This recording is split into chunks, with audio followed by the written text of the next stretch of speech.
আসসালামু আলাইকুম প্রিয় ভাই সাহেবেরা, ভাই লোকেরা, যারা আমার সমবয়সী এবং যারা আমার সমবয়সী, সবাই আমার সালাম নেবেন। আসসালামু আলাইকুম ভাই সাহেবেরা। আপনারা যারা নিজের শরীর লাগে একটু দুর্বল মনে করেন, শরীরে শক্তি পান না, একটু দুর্বল মনে করেন, কাজকাম করতে ভালো লাগে না, শরীরটা কমজোরি মনে করেন, এমনকি বাসার কামও ঠিক মতো হয় না, বা ইচ্ছা থাকলেও করতে পারেন না, বা বিভিন্ন সমস্যা, কথা বুঝে নেন আমি কি কইতে চাইতেছি। সব কথা তো আর মনে করেন সবাই সবভাবে কইতে পারে না। তাই আমি কইতেছি, আপনারা যদি আপনার এরকম মনে হয়, এবং বিশেষ করে যারা বাড়ি ঘরে যাইতেছেন, তারা সবাই যদি মনে চায় আমার এই জিনিসটা, আমার এই ফর্মুলাটা আপনারা একটু ফলো করে ট্রাই করে দেখতে পারেন। প্রথমে আপনারা ঠিক এই যে এরকম একটা বড় খাজুর নেবেন, বড় খাজুর।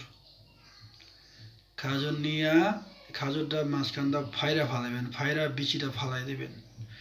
ফালাইয়া প্রথমে এই যে এই যে একবারে দেশি আদা, কতটুকু আদা নেবেন। তারপরে অল্প দেশি এক কোয়া রসুন কাইটা কুচি কুচি করে এর ভিতরে দিবেন। তারপরে 2-3 পিস লং গুঁড়া কইরা এর ভিতরে দিবেন। মনে রাখবেন, যেই লংয়ের মাথায় ফুল থাকে সেই লংটা হইতে হবে, ফুলওয়ালা লং লং দিবেন। 2টা এলাচি কুচি কুচি করে কাইটা এর ভিতরে দিবেন। এলাচিটা একটু সবুজ কালার এলাচি আছে বাজারে, আর একটা আছে একবারে পরিষ্কার পরিষ্কার দ্বারা, যেটা একটু সবুজ সবুজ, ওই এলাচিটা নেবেন। ছোট ছোট হইলে অসুবিধা নেই, সবুজ হইলে ভালো হইব। নিয়া এইভাবে আপনারা এই খাজুরটারে ঠিক এইভাবে এটার ভিতরে বেশি করে একবারে সব একবারে দিয়া এই খাজুরটারে এই যে এইভাবে জাতা দিয়া একবারে আটকায় নেবেন মুখটা।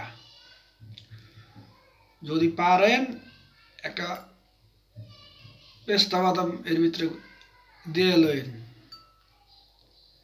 ঠিক আছে? এইভাবে এটা ভরবেন, বইরা এরকম একটা প্লেটে রাখবেন, কাচের প্লেটে রাখবেন বিশেষ করে রাইখা। এরকম অরিজিনাল মধু সংগ্রহ করার মনে রাখবেন। ওই রাস্তাঘাটের বক্কর চক্কর চিনি মারা কোনো ফয়সালা এটি চলবে না। একবার অরিজিনাল মধু নেবেন। 1 চামচ, বড় চামচের, এরকম বড় চামচের 1 চামচ মধু নেবেন। নিয়া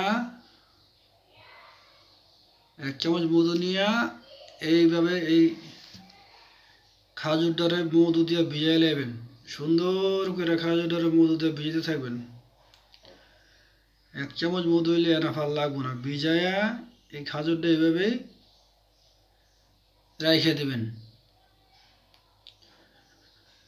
যদি মনে করেন ইমার্জেন্সি দরকার হয়, বাসার কামে বুঝালেন আমার কথা, যদি করার দরকার বা মন চায় বা জরুরি মনে করেন, আর আমরা তো চাকরিজীবী লোক,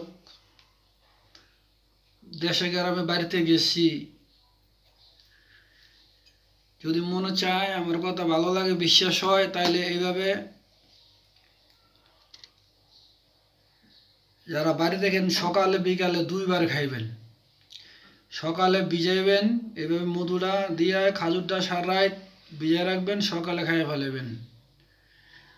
আবার সকালে ভিজাইবেন, বিকালবেলা মনে করেন বুঝালেন ওই খাওয়া দাওয়ার পরেই খেয়ে ফেলাইবেন, একটু পরে খেয়ে ফেলাইবেন। যাওয়া কাজকাম করার 1 ঘন্টা 2 ঘন্টা আগেই খাইবেন, যারা নতুন খাইবেন। আর যারা পুরাতন বেশি দিন 1 মাস এইভাবে খাইবেন, তারপরে সকালবেলা একবার খাইলে হইব, বেশি আর লাগবে না। একবার এইভাবে যদি আপনারা সবসময় খান বা খাইতে পারেন, তাহলে আশা করি আপনাকেও আর শরীর দুর্বল লাগবে না। আর ওই যে কাজ কাম যাই বুঝেন বা যেমনি আপনারা বুঝে নিয়েন কথা, আশা করি আর দুর্বল মনে হইব না, অসুবিধাও নাই। যদি আপনার শরীর সুস্থ থাকে, আশা করি আপনারা কোনো জায়গায় কোনো সমস্যা হবে না, আপনি ভালো থাকবেন। এটুকুই বুঝাইলাম, ভালো থাকবেন। সোজা কথা বুঝাইলেন আমার, এটুকুই, আপনারা ভালো থাকবেন। যদি আপনাকে মনে চায়, আপনারা আমার এই জিনিসটা আপনারা ট্রাই করে দেখেন, আপনারও কোনো লস নেই, কোনো ক্ষতি নেই। সম্পূর্ণ প্রাকৃতিক ফর্মুলা, আপনারা ট্রাই করে দেখেন। যদি ভালো মনে হয়, ভালো লাগে, তাহলে আপনারা সবাই আমার জন্য দোয়া করেন। আসসালামু আলাইকুম।